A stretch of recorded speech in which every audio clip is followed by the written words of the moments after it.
involved? Like, where's the message for people either wanting to get involved, depending on, especially with the amount of different political change that's happened? I think more people are understanding that they can open up with their stories because they know that there's going to be a support system in that sense, and so they have that courage.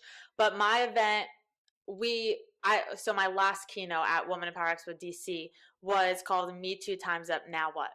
And that's because I fully support the Me Too movement, fully support the Time's Up movement, but that's not my place in this spectrum for change. I believe that in order for real change to occur, you need two different groups of people. You need the people who are brave and courageous enough to share their stories, like the Me Too and Time's Up movement, and because that creates awareness for what needs to be changed, and education is the first step to anything for positive change. And then you need the people that are going to take this awareness and putting it into action. So because we all are marching, we're all talking about the negative, but who's talking about the positive? And so that's what I hope myself and my platform, WEX, is the positive part of what is right and what is good with women, like how far we have come, how many people are in executive leadership roles, because we can go on about what's wrong, but who wants to talk about the negative stuff?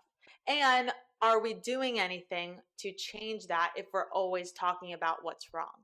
Yeah, it just doesn't seem there's like a space for, either side. If you want to even talk about like the male side or even, these female sides, or whether it's for you to come out and say, talk about that event that's happened to you, as well as a male to say, because what is the common male response now?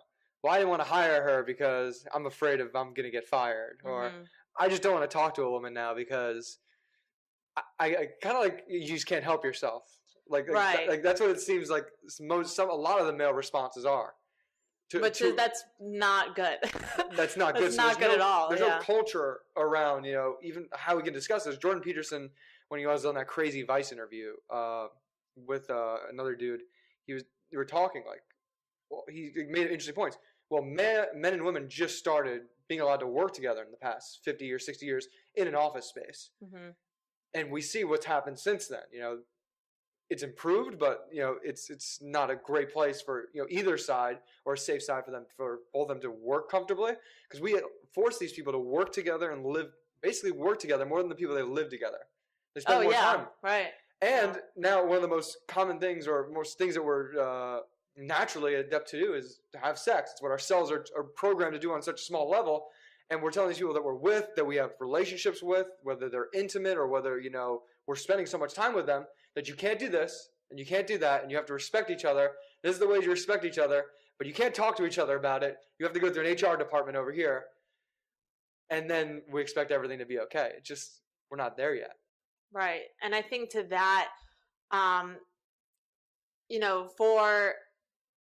feel like there's a lot of conversation that needs to happen. And I think big players that need to change the narrative in a sense. And so what I would say, like where my part would be coming there, like would be trying to connect female executives with male executives, maybe for a panel discussion to talk about what they're doing and what they're doing, problems and solutions. And so then we have a platform and there's 150 people watching this. And then all of a sudden one thing that someone said ignited an idea, and then they take it to their organization. So that's like, I'll let you run this movement, because like that's exactly how to me, 50 years ago is completely different than today. It's just what got us there. Well, number one, conversation and debate. You're always going to have like one side and the other, and you're going to have to find a squeeze in the middle to medium to make both people happy. And that's just where you find balanced relationships and in everything in life. Right. So the more you have the conversation and you sit down, the better it's going to continue to get. Like everything is an evolution.